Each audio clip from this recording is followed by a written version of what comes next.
দর্শক, সংবাদপত্রে বাংলাদেশ অনুষ্ঠান থেকে আমি রেজানুর রহমান আপনাদেরকে স্বাগত জানাচ্ছি। বিভিন্ন জাতীয় দৈনিকে প্রকাশিত খবরের বিশ্লেষণ নিয়ে আমাদের আজকের এই অনুষ্ঠানে অতিথি হিসেবে উপস্থিত আছেন জাতীয় প্রেস ক্লাবের সাবেক সভাপতি, দৈনিক যুগান্তরের সম্পাদক, বিশিষ্ট সাংবাদিক সাইফুল আলম। স্বাগত আপনাকে। ধন্যবাদ আপনাকে। পত্রপত্রিকায় শিরোনাম প্রতিদিনই পড়ি, আজকে একটু নাই পড়লাম, আলোচনা শুরু করি অন্যভাবে। ঈদ সামনে এবং হলগুলো হয়তো বন্ধ হয়ে যাবে বিশ্ববিদ্যালয়ের, কিন্তু তার আগে একটি উপসর্গ দেখা দিল গতকাল বুয়েটে। ছাত্রলীগের প্রবেশ নিয়ে শিক্ষার্থীদের বিক্ষোভ। রাতের অন্ধকারে বহিরাগতরা বুয়েটে প্রবেশ করলো এবং তারপরের দিনই ছাত্ররা বিরাট বিক্ষোভ করলো এই বুয়েট ক্যাম্পাসে। তো এইটা কি মনে হয় আপনার কাছে? ধন্যবাদ আপনাকে। দেখুন, শান্ত বুয়েট অশান্ত হয়ে উঠেছে। বুধবার রাতের ঘটনা, সম্ভবত বহিরাগত কিছু ছাত্র বলতে পারেন, অছাত্র হতে পারে, তারা বুয়েট ক্যাম্পাসে প্রবেশ করেছে এবং মোটরসাইকেল এসছে। সেখানে বুয়েটেরও চিহ্নিত দু একজন ছাত্রলীগের নেতা ছিলেন তাদের সঙ্গে। বিশেষ করে পুরকৌশল বিভাগের একজনকে চিহ্নিত করা গেছে। তো আমরা জানি যে আবরার হত্যাকাণ্ডের পর বুয়েট কিন্তু উত্তাল হয়ে উঠেছিল, একসময় বিশাল আন্দোলন হয়েছে, দীর্ঘদিন সংগ্রাম হয়েছে, আন্দোলন হয়েছে, তার একটা বিচারও হয়েছে, বিচারিক প্রক্রিয়া আমরা প্রত্যক্ষ করেছি এবং সেখানে রাজনীতি নিষিদ্ধ ঘোষণা করা হয়েছিল বুয়েটে। আমরা জানি যে বাংলাদেশের সবচেয়ে মেধাবী যারা শিক্ষার্থীরা বুয়েটে ভর্তি হন, কিন্তু আমরা মাঝে মাঝে দেখি বুয়েট উত্তপ্ত হয়ে ওঠে। সেখানে রাজনীতিটাও কিন্তু প্রকট। এটা সাম্প্রতিক সময়ের বিষয় না, দীর্ঘদিন ধরে রাজনৈতিক সচেতন শিক্ষার্থী সেখানে সবসময় ছিল, আছে। তারা যারা ভালো ছাত্র তারা রাজনীতিতে একেবারে পিছিয়ে থাকবে তা তো না, রাজনীতিতেও অনেকে সামনের ভূমিকা পালন করেছেন। বহু বুয়েট থেকে পাশ করা রাজনৈতিক নেতা কিন্তু আমাদের আছেন। যে কথাটা দিয়ে শুরু করেছিলাম সেটা হলো যে শান্ত বুয়েট অশান্ত হয়ে উঠেছে এবং তারা 5 দফা দাবিতে গতকাল দুপুর থেকে প্রায় রাত 8টা পর্যন্ত বুয়েট কিন্তু উত্তপ্ত ছিল, বিক্ষুব্ধ ছিল সাধারণ ছাত্রছাত্রীরা এবং তারা আলটিমেটাম দিয়েছে যে যারা বহিরাগতদের নিয়ে এসছে তাদের স্থায়ীভাবে বহিষ্কার করতে হবে এবং বুয়েটে যে ছাত্র রাজনীতি যেটি নিষিদ্ধ সেটিকে নিশ্চিত করতে হবে। এবং আজকেও সম্ভবত তাদের কর্মসূচি আছে। এই 5 দফা দাবি পূরণ না হলে হয়তো তারা লাগাতার কর্মসূচির দিকেও যাবে। তো এখন কথা হলো যে আপনি যেটি বলছিলেন ঈদের আগে আগে এরকম একটি পরিস্থিতি আসলে অনাকাঙ্ক্ষিত। আমরা সবসময় চাই যে শিক্ষাঙ্গনে শিক্ষার পরিবেশ থাকুক, শিক্ষার একটা ধারাবাহিকতা থাকুক এবং সেখানে না শিক্ষক না শিক্ষার্থী কারো কারণেই যেন শিক্ষা জিম্মি হয়ে না পড়ে, এই জায়গাটা কিন্তু আমরা সবসময় চেয়েছি। তো সেখানে যারা অভিভাবক তারা দারুণভাবে ক্ষুব্ধ হবেন, যারা শিক্ষার্থী তারা ক্লাস থেকে বঞ্চিত হচ্ছেন, সব কিছু মিলে একটা ভিন্ন পরিস্থিতির কিন্তু সৃষ্টি হচ্ছে এবং হয়তো এই পরিস্থিতি কয়েকদিন পরে সামালও দেওয়া যাবে। কিন্তু আমি যেটি ব্যক্তিগতভাবে মনে করি যে খুব দ্রুত আজকের মধ্যেই এই বিষয়টি সুরাহা হওয়া উচিত। 3 দিন 4 দিন 5 দিন পরে করলে এই 5 দিন তো আপনার উত্তপ্ত পরিস্থিতি থাকবে, শিক্ষা ব্যাহত হবে। তাহলে যেমন আমরা দেখলাম যে ইন্টার্নি ডাক্তারদের ধর্মঘট, আপনার 4 দিন পরে সরকারের পক্ষ থেকে 5ম দিনে স্বাস্থ্যমন্ত্রী ওনাদের সঙ্গে বসেছেন এবং একটা মীমাংসা হয়েছে।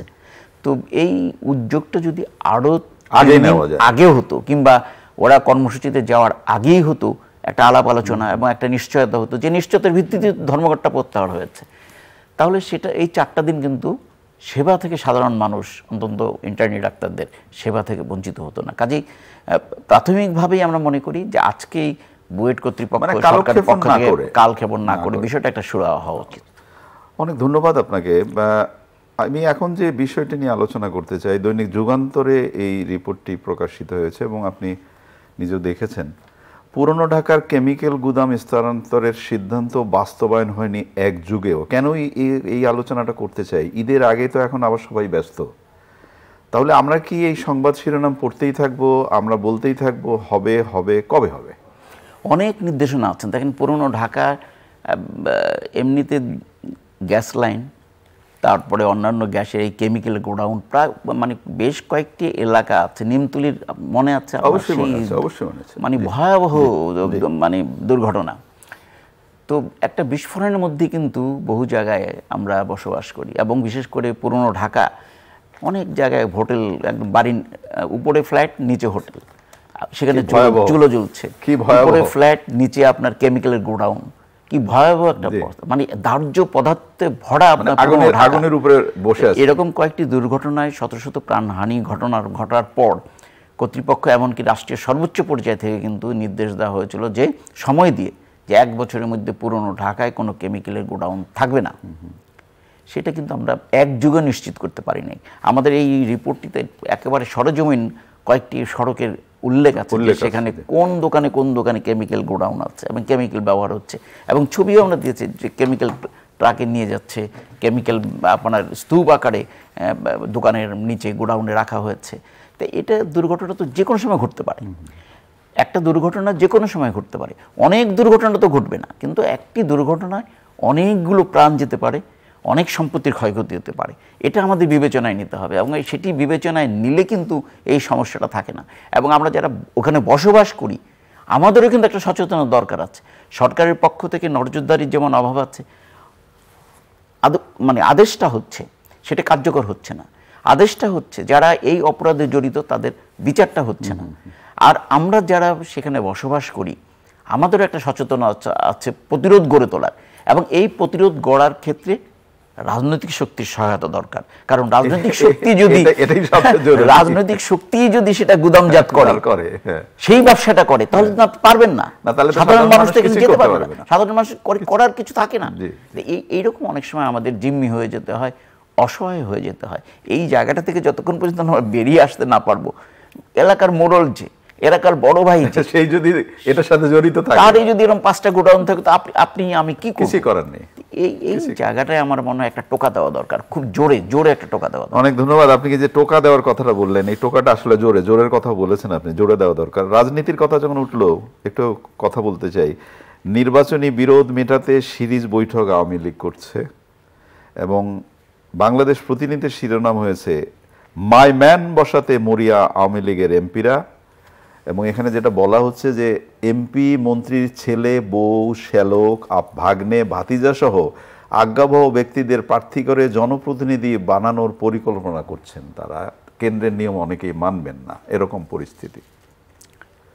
এটা আছে, যেমন বাংলাদেশের বহু পরিবার আছে যারা রাজনীতির সঙ্গে জড়িত, তার ভাই জড়িত, তার ছেলে জড়িত, ভাবি জড়িত, স্ত্রীরা জড়িত, পরিবারের আরও ভাতিজা, নানাজন, এবং একই রাজনৈতিক দলের মূল সংগঠন এবং তার সহযোগী সংগঠনের একাধিক পদে তারা আছে। কোনো কোনো জেলায় প্রধান সহযোগী সংগঠনের 2-3টি কিন্তু আপনি মূল দলের যিনি সেখানে নেতৃত্ব দিচ্ছেন তার পরিবারের মানুষ। পরিবারের বাইরে গিয়ে করাটা এখন মনে হয় অনেক জায়গায় কিন্তু দূর হয়ে উঠেছে। এটি একটি বিষয় রাজনীতিতে। একটি বিষয় হলো যে তৃণমূল পর্যায় থেকে রাজনীতিতে উঠে আসা মানুষের সংখ্যা এমনিতেই কমে যাচ্ছে।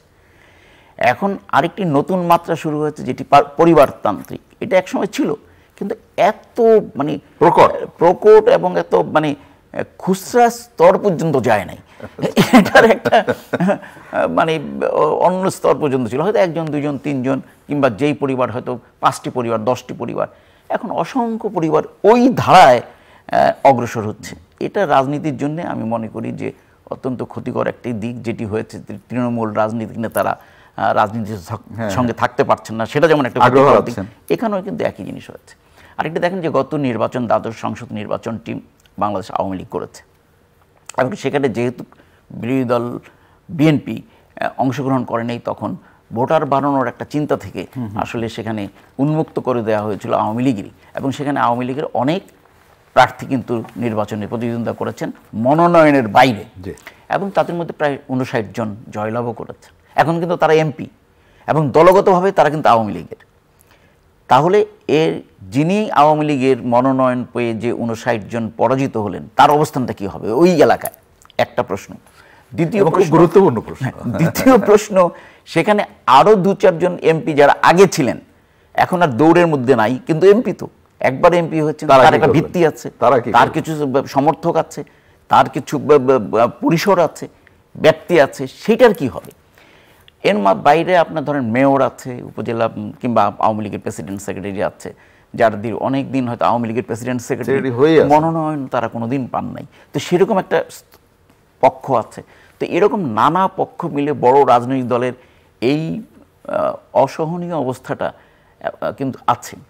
এখন এটা এবারে নির্বাচনের পরে আরেকটা একটু বেড়েছে এই কারণে যে 59 জন দলের বাইরে গিয়ে দলের মানুষ নির্বাচিত হয়েছেন, তারা কিন্তু এখন দলে নেতৃত্ব প্রতিষ্ঠা করতে চান, তাদের সেই আকাঙ্ক্ষাটা তৈরি হয়েছে। তাহলে বাকি যে 2 জন করে আছে কিংবা 3 জন করে আছে, তারা কোথায় যাবে? এই যে দ্বন্দ্ব, যদিও পার্টির প্রধানমন্ত্রী শেখ হাসিনা তিনি কিন্তু আহ্বান করেছেন যে নির্বাচন হয়ে গেছে, এখন আওয়ামী লীগ আওয়ামী লীগের সবাই মিলে এক জায়গায় থাকেন, কলহ করার দরকার নেই, ঝগড়াঝাটি করার দরকার নেই, মারামারি। কিন্তু এটা হয়তো ওনার আহ্বান, সদিচ্ছা। কিন্তু তৃণমূল পর্যায়ে সেটা বাস্তবায়নটা অনেক সময় কঠিন হয়ে যায় বলেই কিন্তু আমরা আওয়ামী লীগে সংঘর্ষ দেখি। কঠিন হয়ে যায় বলেই কিন্তু আমরা এক আওয়ামী লীগ আরেক আওয়ামী লীগের সঙ্গে সংঘর্ষে প্রাণহানি দেখি, এবং সেটি বেশ কয়েক জায়গায় হয়েছে। তো সেই জন্যে আসলে আওয়ামী লীগের পক্ষ থেকে যে উদ্যোগটি নেওয়া হয়েছে যে তৃণমূল পর্যায়ে যাতে এই জাতীয় দ্বন্দ্বগুলো যতটা সম্ভব নিরসন করা যায়, হয়তো শতভাগ নিরসন করা যাবে না, কিন্তু যতটা সম্ভব নিরসন করতে হবে। আরেকটা হলো যে এই প্রক্রিয়ার মধ্য দিয়ে কিন্তু সাংগঠনিক ভিত্তি শক্তিশালী করারও একটা পথ তৈরি হয়। এই কারণে যে দেখেন এই সময় যে উদ্যোগটি গ্রহণ করা হচ্ছে, এখানে বলা হয়েছে যে 33টি জেলায় অন্তত 85টি উপজেলায় আপনার সাংগঠনিক সম্মেলন হয়নি। তো সেই সম্মেলনগুলো করতে হবে। সম্মেলন না করলে নতুন নেতৃত্ব আসবে না। নতুন নেতৃত্ব না আসলে তো সংগঠনের মধ্যে যে জাগরণ সৃষ্টি হওয়া, গতিশীল হওয়া, যে উৎসাহ সৃষ্টি হওয়া নতুনদের, সেই জায়গাটা তো তৈরি হবে না। কাজেই অনেকে আছেন ধরেন 20 বছর, 25 বছর, 30-40 বছর ধরে আওয়ামী লীগ করছেন, তিনি না সরা পর্যন্ত তো দ্বিতীয় জন আসতে পারছেন না।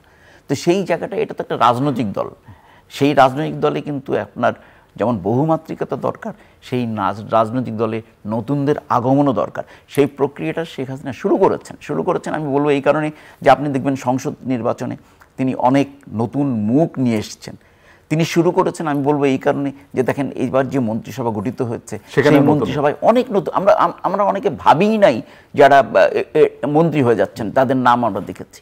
তাহলে প্রক্রিয়াটা শুরু হয়েছে। কিন্তু যেখানে যেখানে খুব চোখে লাগে যেই জায়গাগুলোতে, সেই জায়গাগুলোতে আসলে কিছু কিছু পরিবর্তন খুব দরকার। না হলে 2, 4, 5টাই কিন্তু উদাহরণ হিসেবে হবে না, মানুষ বলে। তো সেই জায়গাটা আমার মনে হয় যতটা কমিয়ে আনা যায় ততই ভালো।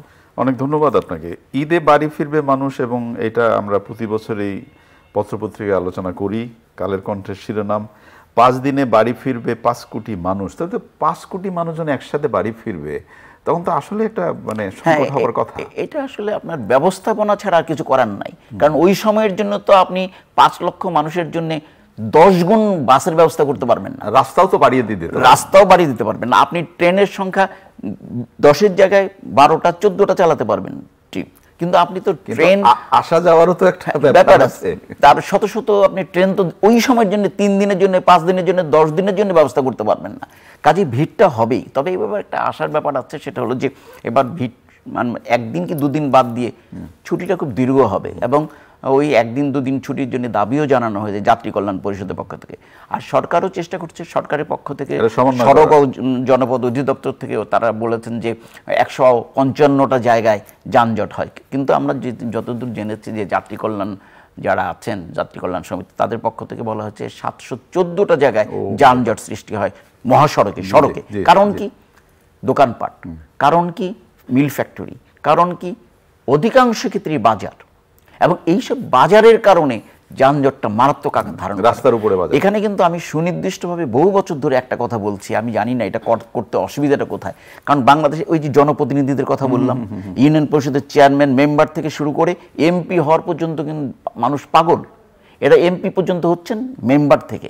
এখন যেই এলাকায়, যার এলাকায় মেম্বার থেকে শুরু করে এমপি পর্যন্ত দায়িত্ব নিতে হবে, ঈদের এই 7 দিন তার এলাকায় তার এলাকায় কোথাও যানজট হবে না। দরকার হলে তারা মিলিতভাবে বসে 300 জন স্বেচ্ছাসেবক নিয়োগ করবে, 500 জন স্বেচ্ছাসেবক নিয়োগ করবে 3 দিনের জন্য, যাদের ড্রেস দেবে, যাদের দৈনিক মানে ভাতা দেবে।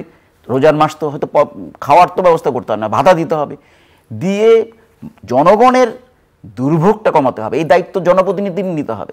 আজকে যদি কথার কথা, আপনি যদি আজকে সাভারে যানজট হয়, সাভারের এমপিকে জবাব দিতে হবে, সাভারের ওখানে উপজেলা চেয়ারম্যানকে জবাব দিতে হবে। মানে উনি পুলিশ তো থাকবেই, ট্রাফিক তো থাকবেই, কিন্তু তাদের সঙ্গে 200 জন 300 জন যা লাগে স্বেচ্ছাসেবক দাঁড় করিয়ে দিতে হবে রাস্তার উপরে, যারা গাড়িগুলোকে সোজা চলে যাওয়ার নিরাপদে চলে যেতে দেবে। এইটা জনপ্রতিনিধিদের অংশগ্রহণ ছাড়া it is quite impossible. For that reason আমার মনে হয় যে এখানে জনপ্রতিনিধিদের দারুণভাবে সম্পৃক্ত করার দরকার আছে। অনেক অনেক ধন্যবাদ আপনাকে। প্রিয় দর্শক, আমরা আমাদের প্রিয় অতিথির কাছে যে কথাটি, যে প্রস্তাবটি শুনলাম, সেটি বোধ করি ভেবে দেখার আছে। ভালো থাকবেন। আগামীকাল নিশ্চয়ই এই সময় আবার কথা হবে। খুদা হাফেজ।